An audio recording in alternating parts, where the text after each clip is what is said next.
አንድ ታሪክ ልንገራችሁ። አንድ የሚባል ታሪክ አንድ ዘግቶ የሚኖር ጎበዝ ጠንካራ መነኩሴ ባህታዊ ነበረ ይባላል። እና እሱ ዘግቶ በሚኖርበት አካባቢ ራቅ ብሎ ከተማ አለች። በዛች ከተማ ሴተኛ አዳሪዎች አሉ። እነዚያ ሴተኛ አዳሪዎች አንድ ቀን ሲጫወቱ ስለዚያ ባህታዊ ያነሳሉ።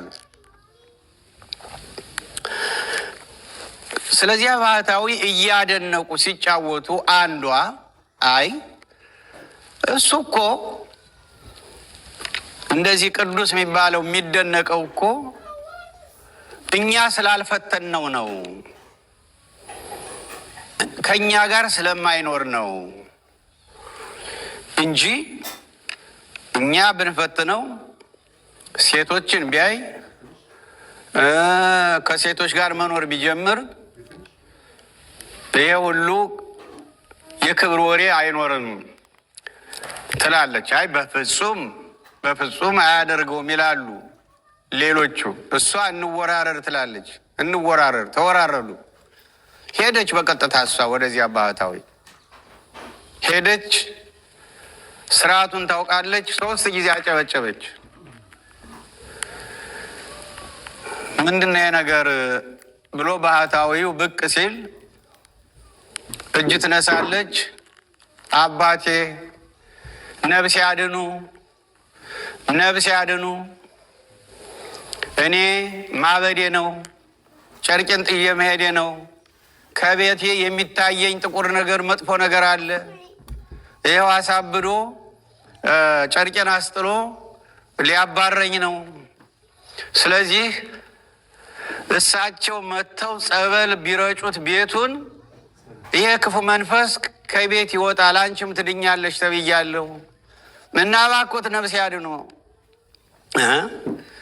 ይቺ ሴት እንዲህ እያለችኝ ታዲያ እግዚአብሔር እኔን ምክንያት አድርጎ ይህን የሚሰራ ከሆነማ ይልና ባህታዊ ከበዓቱ ወጥቶ እየተጎተተ አብሮ ይሄዳል። ከቤት ሲገቡ ቤቱን ዘጋችና 3 ነገር አዘጋጅታለች። አንደኛ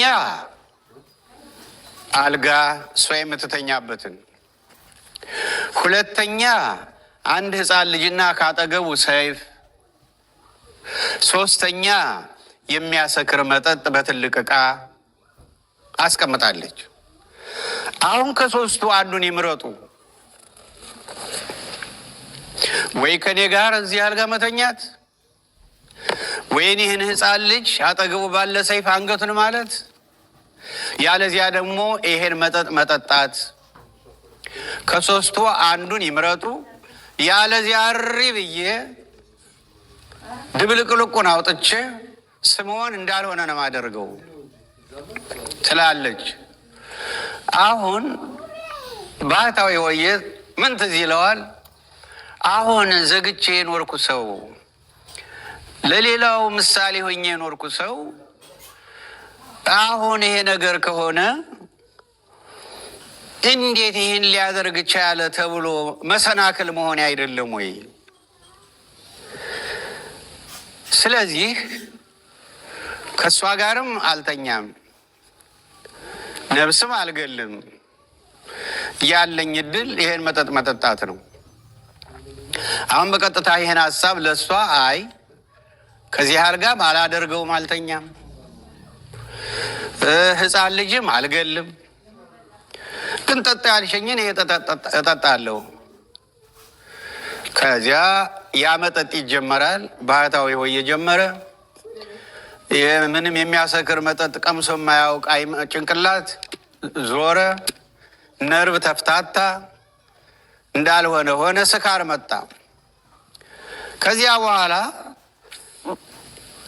በራሱ ራሱን መግዛት ስለማይችል ስካር የፈቃድ እብደት ስለሆነ በቀጥታ አልጋው ላይ ከሷ ጋር ተፈጸመ። እንደገና ዝቅ ብሎ ሲያይ ያ ልጅ እየተቆለጨለጨ ያያል። ይህማ ወጥቶ ለሰው ሊናገር አይደል ይልና አጠገቡ በነበረ ሰይፍ አንገቱን። ሶስቱም ኃጢአቶች ተፈጸሙ በስካር ምክንያት። ርኩሰት ካልጋው፣ ሕፃን መግደል፣ ስካር። ይህን ሁሉ ያደረገ ምንድን ነው? የሚያሰክር መጠጥ። አሁን ለዚህ ባህታዊ ወተት አቅርባ ቢሆን ኖሮ ስጋ አልበላም ወተት አልጠጣም ብሎ ነው የኖረ ስለተባለ አሁን ወይ ከዚህ አልጋ ላይ ወይ ይህን ሕፃን መግደል ወይን ይህን ወተት መጠጣት ቢባል ኖሮና ወተቱን ቢጠጣ ኖሮ ይሄ ባህታዊ ምን ይሆናል? ቁንጣን ይዞ ካላስቸገረው በቀር ምን ይሆናል? ስለዚህ በጾም ጊዜ የሚያሰክር መጠጥ በጣም በጣም ጾምን ከሚያሽሉ ነገሮች አንዱ ነው። አሁን ለምሳሌ የአሳ ስጋ እስከ አቡነ ተክለ ሃይማኖት እስከ ደርግ ጊዜ እስከ ብፁዕ ቅዱስ አቡነ ተክለ ሃይማኖት ድረስ የአሳ ስጋ ለዘመናት ሲበላ ነው የኖረው። በኋላ ግን ዞሮ ዞሮ ስጋን የከለከልነው ለሰውነታችን ስጋ ፕሮቲን ስላለው ቅቤም እንደዚሁ ኃይል ሰጭ ስለሆነ ብለን ነው። አሳ ደግሞ ምንም ቢለዋ ባያርፍበት እንደ ከሁሉም የበለጠ ፕሮቲን ነው ያለው እና ሌላውን አንበላም አሳ እንበላለን፣ ሞኝነት ነው። አሳ መከልከል አለበት ተብሎ ተከለከለ። ልክ እንደዚህ ሁሉ አሁን ምንም እንኳን አባቶቻችን ባይፈቅዱም ወይም ደግሞ መጽሐፍ ባይፈቅድም መቼ ሰርጎ እንደገባ አይታወቅም። በጾም ጊዜ የሚያሰክር መጠጥ የምንጠጣ ክርስቲያኖች አለን። ይሄን ማቆም አለብን እንጂ በጾም ጊዜ ቅቤ፣ ወተት፣ እርጎ ወይም ደግሞ ስጋ የመሳሰሉትን ላለመብላታችን ነቢዩ ዳዊት ምስክራችን ነው። ነቢዩ ዳንኤል ምስክራችን ነው። ብንችል ቅድም እንዳልኩት ያለ መብል ያለ መጠጥ እንዲሁ ነበረ። ካልቻልን ደግሞ በመናኛ ምግቦች እንድንጾም ነው። ማለፊያ እንጀራ እንኳን አልበላሁም ነው ያለ ነቢዩ እና ደህና መልስ የተገኘ ይመስለኛል። አዎ። እና ሌላው ግን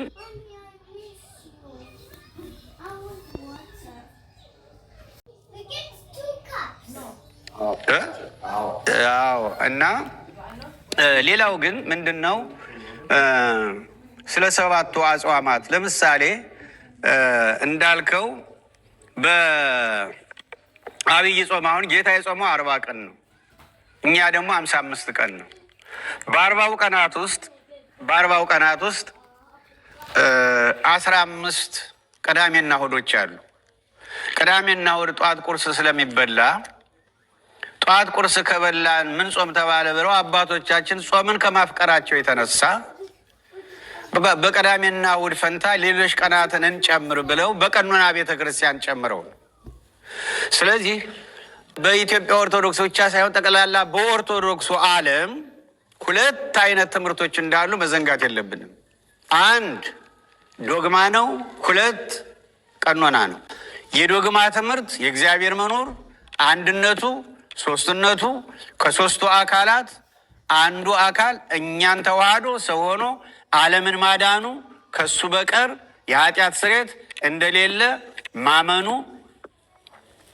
ዳግም መምጣቱ፣ ዓለማትን ማሳለፉ፣ የዘላለም ሕይወት መንግሥተ ሰማያትን ለልጆቹ መስጠቱ፣ ይህ እንግዲህ ዶግማ ነው።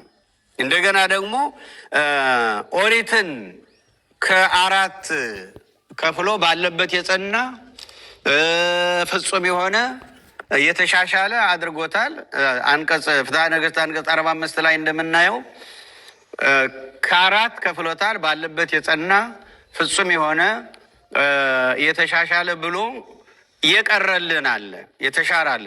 ከተሻረው ራሱ ከተወልን ከግዝረት ጀምሮ ከተሻረው አትንካ፣ አትቅመስ፣ አትያዝ፣ ትረክሳለህ ከሚለው ጀምሮ እሱ ከተወልን ከተሻረው በቀር በመጽሐፍ ቅዱስ ውስጥ ያለው የእግዚአብሔር ቃል ዶግማ ነው። በመጽሐፍ ቅዱስ ውስጥ ያለው የእግዚአብሔር ቃል ዶግማ ነው። ማንም ሊጨምርበት ሊቀንስለት አይችልም። በዚህ ዘመን በእርግጥ ትንቢቱ እየተፈጸመ እንደ ራስ ፈቃድ ትርጉምን ማጣመም ተጀምሯል። ለራስ እንደሚያመች ትርጉምን ማጣመም ተጀምሯል። ይሄ ደግሞ የትንቢቱ ፍጻሜ ነው። በመጨረሻው ዘመን ቃሉን እንደ ራሳቸው ፈቃድ የሚያጣምሙ አሉ ይላል። ያ እየተፈጸመ ነው እንጂ ቃሉ ታማኝ ነው፣ ዶግማ ነው፣ አይጨመርበትም፣ አይቀነስለትም። በሌላ በኩል ደግሞ አድርጉ ያለን ነገር ሁሉ ዶግማ ነው። ሰርቶ ያሳየን ነገር ሁሉ ለምሳሌ ጾም አሁን መጾም አለብን፣ ዶግማ ነው። ጾም መጾም አለብን። ምክንያቱም ጾም ማለት የማንበላው የማንጠጣው ብቻ ምግብ ብቻ አይደለም። ከምግብ መከልከል ብቻ አይደለም፣ ከኃጢአት መከልከልም ነው። ስለዚህ ከኃጢአት እንድንከለከል ታዘናል፣ ዶግማ ነው። ደግሞ ከዚያ እንድንከለከል ደግሞ ኃይል የሚሰጡንን ምግቦች ደግሞ መተው፣ ይሄ ጥበብ ነው። ስለዚህ በአጭሩ መጾም አለብን፣ ዶግማ ነው። መጠመቅ አለብን፣ ዶግማ ነው። በጥምቀታችን ጊዜ በአብ በወልድ በመንፈስ ቅዱስ ስም እንድንጠመቅ ብንታዘዝና ብናከናውንም የክርስትና አባት አለ፣ የክርስትና እናት አለ። በጥምቀት ጊዜ ጸሎቶች አሉ። በቀኖና ቤተ ክርስቲያን የተወሰነ ጸሎት አለ እና በአጠቃላይ ቤተ ክርስቲያን የእግዚአብሔር መንግስት ናት።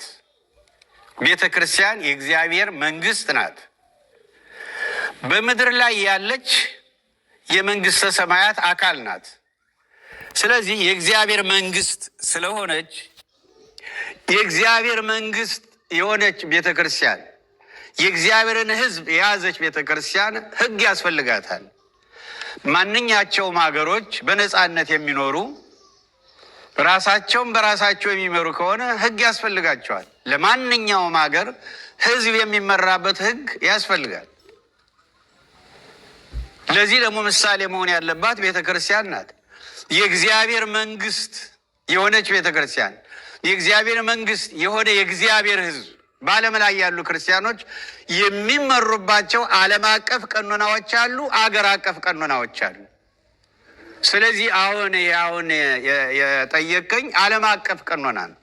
7ቱ አጽዋማት ዓለም አቀፍ ናቸው። 7ቱ አጽዋማት እና በቀኖና ቤተ ክርስቲያን የተደነገጉልን ናቸው። አብይ ጾም አለ፣ ጾመ ድህነት አለ። ጾመ ድህነት ማለት ጾመ ድህነት ዓርብ ዕለት ነው አይደል? የእኛ መዳን የተፈጸመው በክርስቶስ ደም። ስለዚህ ዓርብ ረቡዕን ጾመ ድህነት ይባላሉ። የዓርብ ረቡዕን በሳምንት 2 ቀን እንድንጾም ታዘናል። በቀኖና ቤተ ክርስቲያን እያንዳንዳቸው ትምህርት አላቸው፣ ዓላማ አላቸው፣ የሚጠቅመን ነው። ከዚያ ጾመ ሐዋርያት አለ።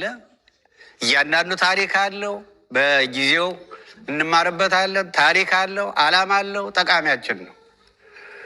ከዚያ ጾመ ፍልሰታም እንደዚሁ ዓላማ አለው፣ ምክንያት አለው፣ ታሪክ አለው፣ ጠቃሚያችን ነው። ለራሳችን ነው ጥቅሙ እንጂ ለእመቤታችን የሚጠቅማትም ነገር የለም፣ ለእኛ ነው ጥቅሙ።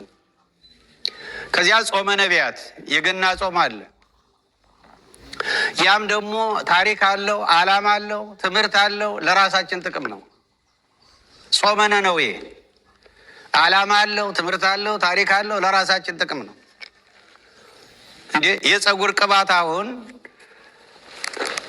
ብልቃጡ ላይ ወይም መያዣው ላይ የፀጉር ቅባት ይላል። መጀመሪያ ግን የሚጠግበው እጅ ነው። ከፀጉር በፊት የሚጠግበው እጅ ነው። እኛ ጾመ ገሌ ብንል ለነሱ መታሰቢያ ይሁን እንጂ ጥቅሙ ለራሳችን ነው ማለት ነው። ጥቅሙ ለራሳችን ነው እና 55 ቀናት የሆኑትም አብይ ጾም እንግዲህ 15ቱን ቅዳሜና እሑዶች እንደ ጾም ባለመቁጠር አባቶቻችን 2 ሳምንት አገኙ። አንዱን መቀበያ ያደረጉት የጌታ ጾም መቀበያ። ሕርቃል የተባለ ንጉሥ በቤተ ክርስቲያን ጥሩ ስራ ስለሰራ መታሰቢያው እንዲሆን ተብሏል በቀኖና ቤተ ክርስቲያን። ቅዱስ ያሬድ ደግሞ በሀገራችን ደግሞ ዘወረደ ብሎታል የመጀመሪያውን እሑድ።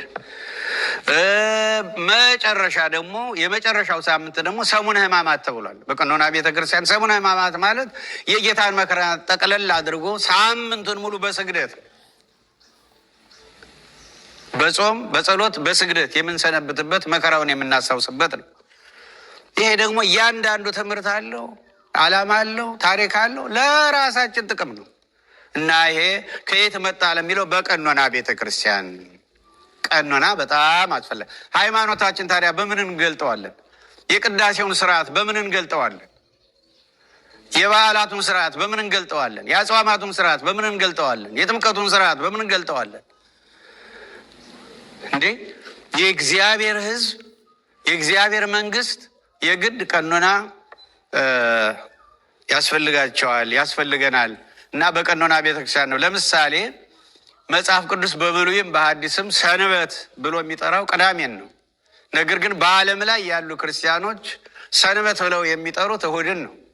ወደ ቤተ ክርስቲያንም የምንገሰግሰው በየትኛውም ዓለም ያለን ክርስቲያኖች እሁድን ሰንበት ብለን እሁድን ወደ ቤተ ክርስቲያን መሄድ እንጂ ቅዳሜ አይደለም። ቅዳሜ የሚሄዱ አይሁድ ብቻ ናቸው፣ ክርስትናውን ስላልተቀበሉ። ያን እሁድን ሰንበት የሚል የት እናገኛለን? በብሉይም በሐዲስም አናገኝም። በምንድን ነው ሰንበት የተባለው? በቀኖና ቤተ ክርስቲያን በአባቶቻችን። ባይሆን ቀኖናን የሚደነግገው ልክ የአንዲትን ሀገር ሕግ የሚደነግገው ደንጋጊ ክፍል ፓርላማ ደንጋጊ ክፍል የሕግ አካል እንዳለው ሁሉ ልክ የእግዚአብሔር መንግስት የሆነች ቤተ ክርስቲያን ደግሞ ከሐዋርያት ጀምሮ ሲኖዶስ አላት። በመዋቅሩ በሲኖዶስ ቀኖናው ይደነግጋል። አገር አቀፍም ዓለም አቀፍም ይደነግጋል። ያ ቀኖና ደግሞ የሚሻሻል ይሆናል። ቀኖና የሚሻሻል ነው። ምዕመናኑ ሲከብዳቸው እንዲቀል ይደረጋል፣ ሲቀላቸው እንዲከብድ ይደረጋል። እንደ ሁኔታው የምታይ ነው ቀኖና ቤተክርስቲያን። በዋናነት ማሻሻል የሚችለው ቅዱስ ሲኖዶስ ብቻ ነው። በጾመ ነቢያት በጾሙ ወቅት አንድ ሰው ገብቶ ቁርጥ አዞ ይበላል። ቁርጡን ይቆርጣል። በጾሙ እኮ ነው፣ ክርስቲያን ነው። ከዚያ ቆየት ብለው ሁለት ጓደኛሞች ደግሞ ይገባሉ፣ ያዛሉ። እስኪመጣላቸው ጨዋታ ይጀምራሉ። አንተ ገሌ ይሉታል እየበላ ያለውን። አቤት ይሄ ቤተ ክህነት ደግሞ ብሎ የሚለውን ሰምተሃል? ምን አለ? ኧረ ጾመ ገናን ማሻሻል አለብን፣ ምክንያቱም ህዝቡ እየከበደው ይመስላልና ማሻሻል አለብን ብሏል እየተባለ ወሬ ሰምቼ ይላል። አይደረግም፣ በፍጹም ደምና ሬሳ ይሆናል፣ እንሞታለን እንጂ በምንም አይነት እኛ እናስነካም ይላል። እየገዘገዘ እኮ ነው እንትኑን እየበላ። ስለዚህ ባይሆን ምንድን ነው ስልጣን የቅዱስ ሲኖዶስ ስለሆነ ቅዱስ ሲኖዶስ ለቤተ ክርስቲያን ይጠቅማል ብሎ የሚደነግገውን መቀበል፣ የሚያሻሽለውን መቀበል፣ ሲቀንስ አሜን ብሎ መቀበል፣ ሲጨምር አሜን ብሎ መቀበል። አሁን ትልቁ ችግር ቀኖናውም እንደ ዶግማ ሆኖ ስለኖረ ቅዱስ ሲኖዶስ ቀኖናን አሻሽላለሁ ቢል 3 ሲኖዶሶች ናቸው የሚታዩ። አንደኛው የባህታውያን የሚባሉት አሁን እንኳን ትንሽ ቀዝቀዝ ያሉ ይመስላል። የእነሱ ደግሞ ራሱን የቻለ እንደ ሲኖዶስ ነው። ሁለተኛው ደግሞ የምዕመናኑ ነው። ከወጣቱም ከምኑም ማን ነው አካኪ ዘራብ እና በጣም መዋቅር ከሌለ ሁሉም እንደ ልቡ ከሆነ በጣም ከባድ ነው የሚሆን። መዋቅሩ የሚለውን መስማት ልግም እንደ ግብፅ ኦርቶዶክስ የግብፅ ኦርቶዶክስ ሲኖዶስ የሚያደርገውን ነገር ሲጨምር አሜን ብለው ይቀበላሉ፣ ሲቀንስ አሜን ብለው ሲያሻሽል አሜን ብለው ይቀበላሉ። ለምን? የቀኖናና የዶግማን ትምህርት ለይተው ስለሚያውቁ በቀኖና ላይ መጨመር መቀነስ እንደሚቻል መሻሻል እንደሚቻል ስለሚያውቁ። የኛ ግን አብዛኛው ስለማያውቅ ለምዕመናኑ ሲል ቀኖና አሻሽላለሁ ቢል በጣም ፈተና ነው። ስለዚህ ማወቅ አለብን። ለምሳሌ እንበል አሜሪካን ሀገርኛ ስንመጣ የዛሬ 30 ዓመት እንበለው እዚያ ሀገር ስንመጣ የካህናት እጥረት ነበር። አንድ ካህን ብቻውን ቀድሶ አጥምቆ አቅርቦ የሚሄድበት ጊዜ ነው። አሁን በሀገራችን 5 ካልሞሉ በፍጹም በተለይ በዚህ በሰሜኑ 5 ካልሞሉ ቅዳሴው ይታጎላል። ክርስትና እንኳን ይታጎላል። 5 ካልሞሉ ቅዳሴው ይታጎላል እንጂ አይቀደስም። ግን አሁን የካህናት እጥረት በዚህ ቦታ ስላለ አንዱ ብቻውን 2ም ሆነው 3ም ሆነው መቀደስ ይችላሉ ብሎ ሲኖዶሱ አሁን አሻሽሎ ቢያውጅ ከታች ጦርነት ይነሳል። ለምን? እንደ ሃይማኖት አድርጎ ይዞት ስለኖረ ሰው። እኛ ግን ከዚህ ከአቅም በላይ ስለሆነ ብቻችን ቀድሰን ብቻችን እናቆርብ ነበር። ዛሬ እግዚአብሔር ይመስገን እድሜ ለአሜሪካን ኤምባሲ ካህናት ይኸው እንደ ልብ ይመጣሉ። አሁን 5 እስከ መሙላት ደርሰናል። ጥሩ ነው። ግን በሌለበት ጊዜ ብቻችን የቀደስንበት ጊዜ አለ።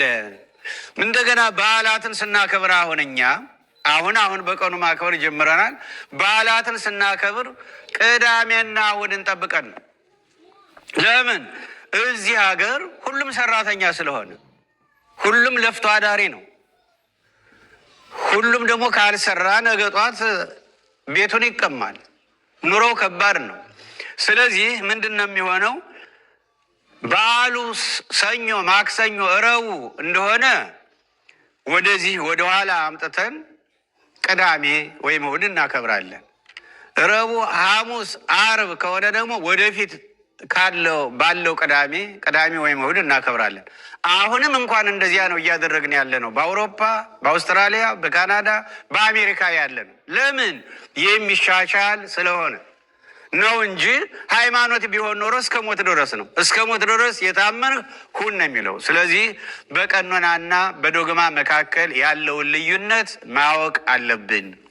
እንዲያውም እኛ በዶግማና በቀኖና ብቻ ሳይሆን ከኦሪት የመጣን ስለሆነ የአገር ልማድም አለን እና ያን የአገር ልማድም ራሱ ማወቅ ይኖርብናል።